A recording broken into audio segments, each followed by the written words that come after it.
இப்போ அந்த Australian commentators என்ன சொல்றாங்கன்னா, "டேய் பெர்த் ஜெயிச்சிரு. அடுத்தது அடிலைட் சுருட்டிடு. அடுத்தது கேப்பா முடிச்சிடு. எம்சிஜி, எஸ்சிஜிக்குலாம் வச்சுக்காத. முதல் 3 மேட்ச்ல முடிச்சிரு."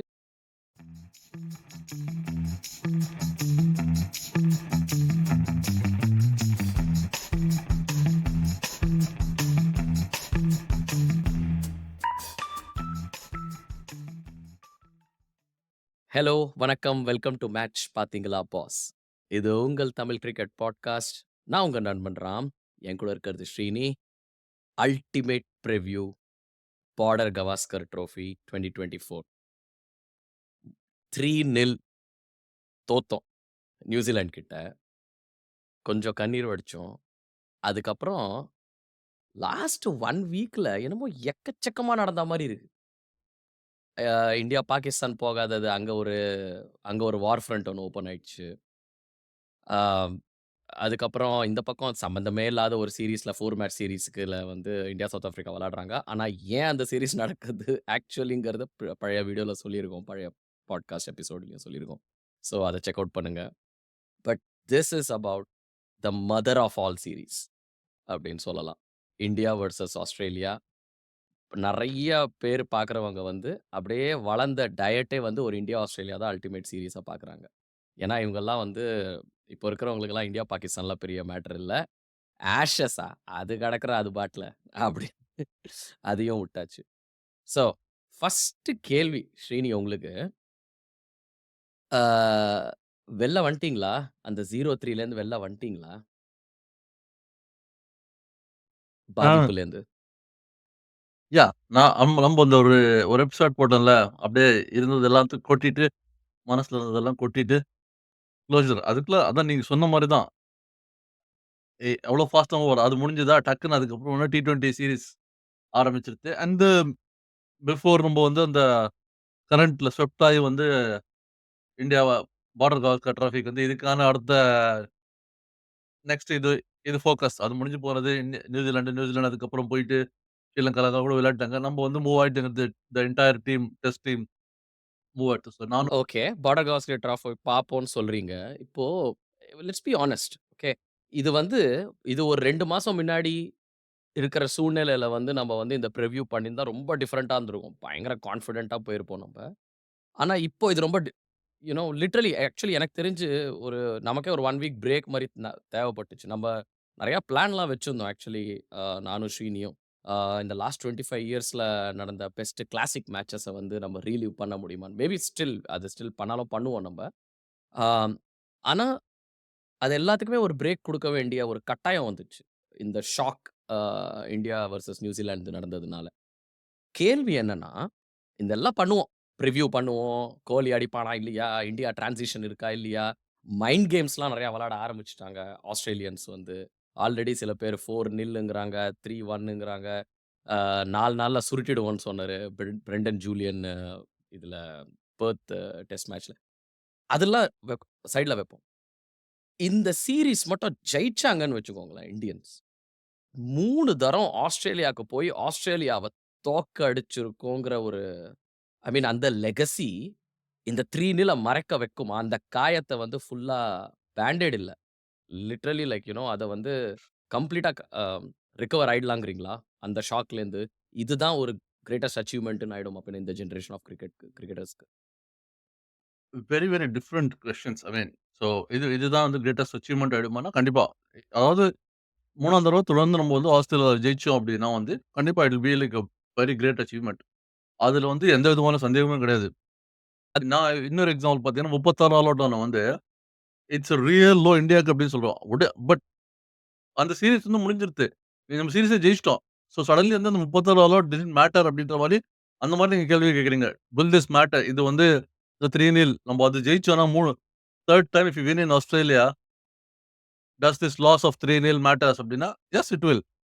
ஏன்னா கம் பேக் டூ லைக் அடுத்த 10 மேட்ச் வந்து இந்தியாவுக்கு வந்து ஓவர்சீஸ் தான். ஸோ அதுக்கப்புறம் தான் நம்ம திருப்பி வந்து ஒரு திருப்பி ஒரு சைக்கிள் ஆரம்பிப்போம். இந்தியால வந்து ஒரு 12 வருஷம் நம்ம it will have a cycle திருப்பி வந்து அதே மாரி ஒரு 10, 12 வருஷம் போகுமான்னு தெரியாது.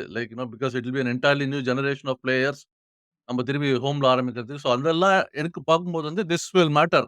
Like when we come back to home. ஓவர்சீஸ்ல வந்து இது போயிட்டு யூ வின் திஸ் வாட்டெவர் மார்ஜின்ல India wins the series. I think it will be an unbelievable achievement. ஏன்னா வந்து ஒரு 3வது கேப்டனா இருக்கும். ஃபர்ஸ்ட் சீரிஸ் வந்து ப்ராப்பர் கோலியோட வின்னு. 2வது really is an Ajinkya Rahane rather than Kohli even though and initial Ravi captaincy Shastri. இருந்தாலும். யாஹ்! அண்ட் இந்த இது வந்து if you do win probably a combination of Rohit and Bumrah, but predominantly Rohit will be there for the most part of the I think the rest of the 4 matches நினைக்கிறேன். So அதனால 3 different captain, 3 different coach. So yeah, I don't think they are comparable. Okay. So சரி. இதுல மட்டும் நம்ப focus பண்ணுவோம். ஏன்னா நெறையா இருக்கு இதுல டிஸ்கஸ் பண்றதுக்கு. Uh first of all world test சாம்பியன்ஷிப்னு ஒண்ணு இருக்கு. அதெல்லாம் அதெல்லாம் மறந்துருங்கப்பா. இப்போ எதுக்குப்பா அத பத்திலாம்? அப்படி ஆக்சுவலி நியூசிலாந்து சீரிஸ் போறதுக்கு முன்னாடி, சரி ஃபைனல்ஸ் நம்ப சவுத் ஆஃப்ரிக்காவோட விளையாடுவோமா? இல்ல ஆஸ்திரேலியாவோட விளையாடுவோம்ப்பா? அப்படின்னு. ஏன்பா அது என்ன இந்த இதுல? உனக்கு இந்த பொண்ண புடிச்சிருக்கா? இல்ல இந்த பையன புடிச்சிருக்கா? இல்ல அந்த பையன த்ரிஷா புடிச்சிருக்காம்மா? த்ரிஷா இல்லைன்னா அப்படின்னு அந்த நயன்தாரா அப்படின்ற மாரி அ ஆஸ்திரேலியா அந்த இல்லைன்னா சவுத் ஆப்பிரிக்கா. நம்ம தான் விளையாட அப்படின்னு போறோம் அப்படின்ற நெனச்சோம். கெத்துல இருந்தோம். ம். இப்போ என்னடான்னா, full it's been turned upside down right? அதான் "we are just Kiwis who are here to fly" அப்படின்னு டாரெல் மிச்சல் அசால்ட்டா சொல்லிட்டு போயிட்டாரு. ஆனா, அப்படியே கவுத்துட்டாங்க டேபிள்ல ஃபுல்லா. ஆ ஸோ நான் ரிசர்ச் பண்ணேன். சரி 4 4 பாயிண்ட் தான். ஏன்னா, சோ மெனி டீம்ஸ் நெறைய பெர்முடேஷன் காம்பினேஷன்லாம் இருக்கு. இந்தியா வந்து WTC ஃபைனல்ஸ்க்கு 100% போணும்னா 4 மேட்ச் ஜெயிச்சு தான் ஆகணும். வேற வழியே இல்ல. ஓகேங்களா? 2 மேட்ச் ஜெயிச்சாங்கன்னா மறந்துருங்க. ஏன்னா, ஏதோ ஒரு டீம இன்னொரு டீம தோக்கடிச்சுட்டு முன்னாடி போயிடும். ரைட்? இங்க assuming there will only be 1 or 2 draws. எல்லா காம்பினேஷனுமே பார்த்தாச்சு. மினிமம் 3 மேட்ச் ஜெயிச்சா தான் ஒரு ரியலிஸ்டிக் சான்ஸ் இருக்கு நம்ம நம்பர் 2ல பினிஷ் பண்றதுக்கு. அப்ப வந்து ஆஸ்திரேலியா வந்து ஸ்ரீலங்கால 1 மேட்சாவது தோத்தாங்கன்னா, இந்தியா குவாலிஃபை ஆயிடும். ஸோ மினிமம் 3 மேட்ச் ஜெயிச்சு தான் ஆணும். அப்டின்னா இந்த சீரிஸ் வந்து ஜெயிச்சு தான் ஆணும். 3 டைம் ஆஸ்திரேலியாவுக்கு போய் ஆஸ்திரேலியாவ தோக்கடிச்சு தான் ஆணும். WTC ஃபைனல்ஸ் இந்தியா போகணும்னா. இதுக்கப்புறம் ஆஸ்திரேலியா அது சொல்றேன். பட் இத சொல்ல வரீங்க நீங்க. இல்ல, இல்ல. இந்த நீங்க சொன்னீங்கல்ல, சீரிஸ் ஜெயிச்சு தான் ஆகணும் அப்படின்னு. சீரிஸ 1-0 ஜெயிச்சு லைக் சீரிஸ் 1-0 ஜெயிச்சா எந்த பிரயோஜனமும் இல்ல. சீரிஸ் 2-1, 2-0 ஜெயிச்சாலும் எந்த பிரயோஜனமும் இல்ல. So, it's a minimum must requirement like அட்லீஸ்ட் 3 மேட்ச் ஜெயிச்சா அதானே சொல்ல வரீங்க. 3 மேட்ச் ஜெயிச்சுட்டும், அப்பவும் வந்து அது நம்ம கையில இல்ல. நம்ம வந்து டிபெண்டன்ட் ஆன் அதர் ரிசல்ட்ஸ். ஆமா. அப்ப வந்து அந்த பிரபாத் ஜெயசூர்யாவ வந்து இதே மாரி நம்மள சாண்ட்னரும், அஜாஸ் பட்டேலும் சுருட்டுன மாரி ஆஸ்திரேலியாவ அவரு சுருட்டுவாருன்னு நம்ப வேண்டிக்கணும். ஆஸ்திரேலியாக்கு பிரெட்டி ஸ்ட்ரெய்ட் ஃபார்வர்ட் 3 மேட்ச். அவங்க 3 மேட்ச் ஜெயிச்சாங்கன்னா குவாலிஃபை ஆயிடுவாங்க. அவங்க 2 மேட்ச் ஜெயிச்சா கூட அவங்க ஸ்ரீலங்காவோட பெர்ஃபார்ம் பண்ணி கொஞ்சம் ரிசல்ட்ஸ் அதெல்லாம் ஆச்சுன்னா, மேல கீழ ஆச்சுன்னா, they can still qualify. But அவங்களுக்கும் 3 மேட்ச் ஜெயிச்சு தான் ஆகணும். ஆக்சுவலி சொல்றாங்க இந்தியா மேல பிரஷர் இருக்கு நெறையான்னு. அண்ட் ஆம் அது எல்லாமே வரும் இந்தியா, ஆஸ்திரேலியாக்கெல்லாம்.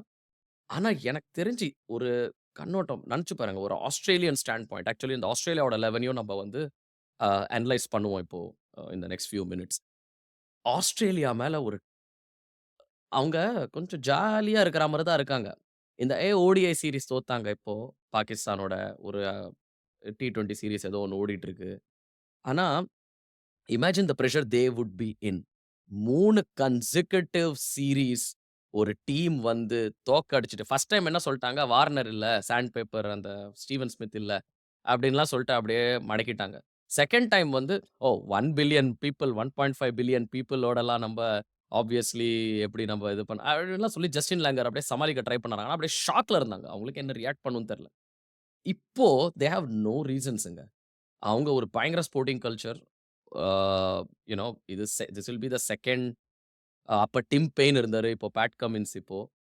ஆ பட் ஐ மீன் எனக்கு தெரிஞ்சு இது இந்தியாக்கு ரொம்பவே முக்கியம் தான். இதுலேருந்து வெளில வரணும். ஓகே WTC குவாலிஃபை பண்ணணும். பட் இது ஆஸ்திரேலியாவுக்கும் ரொம்ப, ரொம்ப, ரொம்ப முக்கியம்னு நெனைக்கிறேன் இந்த சீரிஸ்.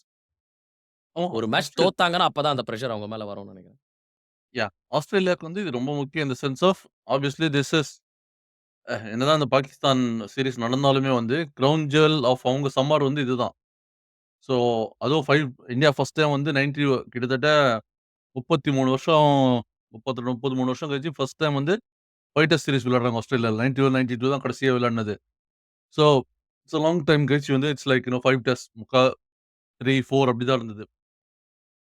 ஆப்வியஸ்லி அவங்க வந்து வேர்ல்ட் டெஸ்ட் சாம்பியன்ஷிப் வந்து அட் ஹோம் அவங்களுக்கு வந்து there is a higher chance of going to the world test championship then இந்தியாக்கு இருக்கு. இந்தியா என்ன கேட்டீங்கன்னா வந்து வேர்ல்ட் டெஸ்ட் சாம்பியன்ஷிப் பத்திலாம் கம்ப்ளீட்டா மறந்துட்டு, they just have to focus இந்த மேட்ச் ஃபர்ஸ்ட் மேட்ச் ஜெயிக்கணுமா? அதுக்கப்புறம் அடுத்த மேட்ச் பார்ப்போமா? அதுக்கப்புறம் அடுத்த மேட்ச் வேர்ல்ட் டெஸ்ட் சீரிஸ் பத்திலாம் இந்தியா யோசிக்கிறதுக்கு வந்து என்ன கேட்டா they shouldn't even be thinking about it. ஆமா. இட்ஸ் நான் என்ன சொல்றேன், ஈவன் ஆஸ்திரேலியாவும் எனக்கு தெரிஞ்சு இப்போ வேர்ல்ட் டெஸ்ட் சாம்பியன்ஷிப் பத்தி யோசிக்கணும்னு தேவையில்ல. அவங்க தான் சாம்பியன்ஸ் ஆக்சுவலி. ஸோ ஜெயிச்சுட்டாங்க அவங்க ஆல்ரெடி இதெல்லாம். So they have won everything under the sun. Last 2021ல T20 வேர்ல்ட் கப் ஜெயிச்சாங்க. 2023ல வேர்ல்ட் கப் ஜெயிச்சாங்க. WTC ஃபைனல்ஸ் ஜெயிச்சாங்க. எல்லாமே ஜெயிச்சுட்டாங்க. இன்ஃபாக்ட் அவங்க எனக்கு தெரிஞ்சு அவங்களுக்கு பிரைட் வந்து வெளில சொல்லிக்க மாட்டேங்கிறாங்க. ஆனா they can not let India win the 3rd time. அது ரொம்ப ஒரு எம்பாரஸ்மென்ட் ஆயிடும் அவங்களுக்கு. ஆ இல்ல. யப். அது வந்து இட்ஸ் லைக் என்ன சொல்றது? தி ஒன்லி வே ஆப்வியஸ்லி வந்து என்னதான் ஜெயிச்சிருந்தாலும் வந்துட்டு தே வில் வாண்ட் அவங்க வந்து திருப்பி வந்து வேர்ல்ட் டெஸ்ட் சாம்பியன்ஷிப் ஜெயிக்கணும் அப்படின்னு தான். ஏன்னா அவங்க ஃபைனல் போனாங்கன்னா நம்ம ஜெயிக்கிறதுக்கு ஆப்பர்ச்சுனிட்டி இருக்கு. சவுத் ஆப்பிரிக்கா கிட்ட இருக்கோம் அப்படின்றது வந்து அவங்களுக்கு இருக்கும். ஸோ அதனால அது போறதுக்கான வழி வந்து இந்தியாவ ஜெயிச்சு there is no other route. India கிட்ட ஓகே. வந்து இந்த சீரிஸ் அவங்க ஜெயிச்சு தான. ஸோ அதனால வந்து ஒரு ஸ்டெப்பிங் ஸ்டோன் அப்படின்ற மாரியே. பட் நீங்க சொல்றது அதுதான். ஐ மீன் நீங்க அத ஆரம்பத்துல சொன்னீங்கல்ல, பிரெண்டன் ஜூலியன் வந்து for India. Not just Brendon Julian. I mean இருக்கிற அத்தன பேரு தெரியாத ஆஸ்திரேலியன் எக்ஸ் கிரிக்கெட்டர்ஸ் எல்லாருமே வந்து எவ்ரிபடி ஒரு பிஃபோர் ஈவன் இந்தியா கம்ஸ் அந்த மைண்ட் கேம்ஸ் வந்து பயங்கரமா ஆரம்பிச்சுட்டாங்க. ம். ஆஷஸ்க்குலாம் வந்து கிளென் மெக்ராத் வந்து யூசுவலி 5-0 அப்டின்னுவாரு. இன்னும் இன்னும் கிளென் மெக்ராத் தான் ஸ்டேட்மெண்ட் விடலையான்னு பார்த்துட்டு இருக்கேன் நான். எல்லாருமே வந்து லைக் அவரு வந்து இன்னும் வரலன்னு நினைக்கிறேன். இன்னும் ஒரு ஆஷஸ்க்கு மட்டும் தான் ஸ்டேட்மெண்ட் விடுவாருன்னு நினைக்கிறேன். கிளென் மெக்ராத் வந்து ம். இந்தியா சீரிஸ் வந்து இன்னும் அவருக்கு அவரு பெருசா இல்லையா? பட் மத்தபடி வந்து everybody is like looking. Michael Vaughan வேற வந்து இங்கிலாந்துலேருந்து அங்க போயிட்டு செட்டில் ஆயிட்டு ஆமா. வந்துட்டு லைக் இந்த சம்மருக்கு they've all started on everybody like Virat Kohli ஆகட்டும், ஓவரால் இந்தியா ஆகட்டும், ரோஹித் சர்மா வரல, பும்ரா கேப்டன்சி எடுத்தாருன்னா அவருக்கு pressure. They have started on everybody in terms of the whole அதான் நீங்க சொல்ற அந்த இம்பார்ட்டன்ஸ் எந்த அளவுக்கு இம்பார்ட்டன்ஸ் கெயின் பண்ணியிருக்குன்னா, the entire ex cricketing fraternity இந்த மீடியா வந்து is already started playing the mind games like putting pressure on him. And every move இது இந்தியா எனக்கு மேக்ஸ். தெரிஞ்சு இது வந்து இந்தியாவுக்கு ஒரு அட்வான்டேஜா இருக்கும்னு நினைக்கிறேன். ஏன்னா, இப்போ like if this does not motivate Virat Kohli, what will? இல்லைங்களா? ஓகே. குயிக். WTC பார்த்துட்டோம். அடுத்தது சீரிஸ்க்குள்ள இறங்கலாம். பிளேயிங் 11லாம் என்ன இருக்கும்? பெர்த் டெஸ்ட் என்ன? அதுக்கு முன்னாடி just how the matches are scheduled right? Uh first test Perth அடுத்த வாரம் ஆரம்பிக்குது. அதுக்கப்புறம் பிரேக்ஸ் இல்ல அவ்வளவா. நடுவுல ஃபர்ஸ்ட் டெஸ்ட்க்கும் 2வது டெஸ்ட்க்கும் நடுவுல அந்த பிரைம் மினிஸ்டர் 11ஓட ஒரு மேட்ச் ஒண்ணு விளையாடுவாங்க. அது கேன்பராக்கு போயிட்டு, அதான் அங்க டிம் பெய்னும், நம்ம ரிஷப் பந்தும் ஒரு ஃபோட்டோ எடுத்துட்டு, பேபி சிட்டர் அப்டின்லாம் சொல்லிட்டு ஒரு ட்வீட்லாம் போட்டிருந்தாரு லாஸ்ட் டைம். ஸோ அது சும்மா அந்த பிரைம் மினிஸ்டர்ஸோட மீட் பண்ணுவாங்க. அதெல்லாம் பண்ணிட்டு, அடுத்தது they go to Adelaide, day and night test, 36 all out. ஆ என்னது நீங்க ஃபர்ஸ்ட் செஷன்ல ஆஃப்டர்நூன் செஷன்ல நீங்க 0 விக்கெட்ஸ் இருந்தாலும், அந்த செகண்ட் செஷன் அந்த ட்வைலைட் ஜோன்பாங்க. அந்த ட்வைலைட் ஜோன்ல 10க்கு 10 விக்கெட்டும் நீங்க இறந்துடலாம் நீங்க. அந்த மாரியான ஒரு பிங்க் பால் டெஸ்ட் அது. ஸோ பயங்கரமா சீம் ஃப்ரெண்ட்லியா இருக்கும் அதுவும். 3வது கேபா, அகைன் மோர் சீம் ஃப்ரெண்ட்லி தென் ஸ்பின் ஃப்ரெண்ட்லி. அதுக்கப்புறம் தான் MCG, SCG. இப்போ அந்த ஆஸ்திரேலியன் காமெண்டேட்டர்ஸ் என்ன சொல்றாங்கன்னா, "டேய் பெர்த் ஜெயிச்சிரு. அடுத்தது அட்லைட் சுருட்டிடு. அடுத்தது கேபா முடிச்சிடு. MCG, SCGக்குலாம் வச்சுக்காத. முதல் 3 மேட்ச்ல முடிச்சிரு. அண்ட் தென் யூ நோ அதுக்கப்புறம் அவங்களே சுருண்டிடுவாங்க." அப்படின்னு. ஸோ எப்படி பார்க்குறீங்க? இந்த இந்த வென்யூஸ், ஸ்கெட்யூலிங் இது எல்லாமே வந்து ஆக்சுவலி நல்ல ஒரு ஆஸ்திரேலியாக்கு சார்புன்னு சொல்லலாம். பட் சொல்ல முடியாது. ஐ think it might fall in India's favour கூட. ஏன்னா, பாலிங் விக்கெட்ஸ் இருந்துச்சுன்னா, இந்தியாவோட வீக் பாலிங் லைனப் ஏன் வீக்குன்னு சொல்றேன்னு நான் சொல்றேன். ஆ ஆஃப் கோர்ஸ் முகமது ஷமி இல்ல. That's the obvious answer. But எனக்கு என்னமோ அது பாலிங் ஃப்ரெண்ட்லியா இருந்துச்சுன்னா, அது இந்தியாவுக்கு பெட்டர்ன்னு நெனைக்கிறேன். Starting of the series. So first வந்து நம்ம கடைசில இருந்து எடுப்போம். நான் வந்து ஸோ மெல்பர்ன் அண்ட் சிட்னி. அது வந்து from a scheduling perspective they are என்ன சொல்றது ஃபிக்ஸ்சர்ஸ் விச் மெல்பர்ன் வந்து பாக்ஸிங் டே டெஸ்ட், சிட்னி வந்து New Year's day test. That's how it is always going to be. So அதனால வந்து அது எப்பவுமே வந்து there is no change. In that. So மிச்சம் 3 வந்து யூசுவலி வந்து கேபால தான் ஆரம்பிப்பாங்க. But once India breached the Gabba fortress அ போன வாட்டி வந்துட்டு அண்ட் தென் அதுக்கப்புறமா வந்து வெஸ்ட் இண்டீஸ் ஆல்மோஸ்ட் லைக் அவங்களும் வந்து கேபால வின் பண்ணதால அண்ட் ஐ திங்க் கேபா வந்து இதோ ப்ராபப்லி 1 மோர் இயர் தான் வந்து they have tests. So I think it used to be called the Gabba tyre. எல்லா டீமையும் வந்து ஃபர்ஸ்ட் கேபால தான் கூட்டு வந்து இறக்குவாங்க. ஓவர்சீஸ் டீம கேபால வச்சு முடிச்சுட்டு செய்வாங்க அங்க அதுக்கப்புறம் தான். தான் ஆமா. வந்து செய்வாங்க. இப்போ தே ஹேவ் சேஞ்ச். ஆப்வியஸ்லி வந்து பெர்த் வந்து வாக்கா பெர்த் கிடையாது. ஆப்டஸ் ஸ்டேடியம்.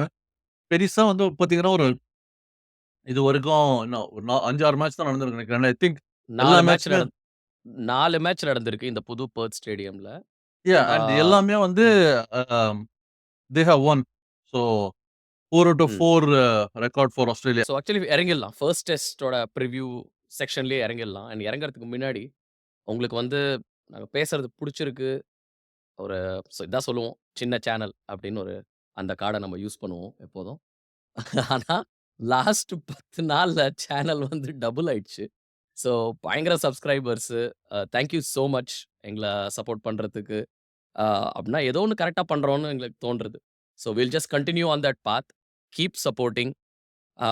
அண்ட் நெறையா கேள்விலாம் கேட்டீங்க. காமெண்ட் செக்ஷன்லாம் வந்தது. அது அப்புறமா நாங்க கண்டிப்பா மேபி இந்த எபிசோட்ல இல்லாட்டியும் அடுத்த எபிசோட்ல எப்பவாச்சும் அட்ரஸ் பண்ணுவோம். Especially India touring Pakistan. அதுல நெறையா போணுமா? போக்கூடாதா? அப்படின்னு நெறையா சண்ட போட்டுக்கிட்டீங்க. பட் ரியலி அப்ரிஷியேட் உங்களோட வியூ பாயிண்ட்ஸ், உங்களோட likes, views everything. So channel அப்படியே ஆல்மோஸ்ட் டபுள் ஆயிடுச்சு. ஆம். ஸோ புடிச்சிருக்குன்னா, ப்ளீஸ் கண்டிப்பா சப்ஸ்கிரைப் பண்ணுங்க. ஆ அண்ட் லைக் பண்ணுங்க. காமெண்ட் குடுங்க. அத நாங்க கண்டிப்பா படிக்கிறோம். ப்ரீவியஸ் அந்த கபாலி வீடியோல போய் பாருங்க. அதுல நெறைய ரெஸ்பான்ஸ்லாம் குடுத்துருக்கோம். ஒரு இன்ட்ரஸ்டிங்கா இருக்கு. அது இன்டராக்ட் பண்றது. மத்த ஃபேன்ஸோட.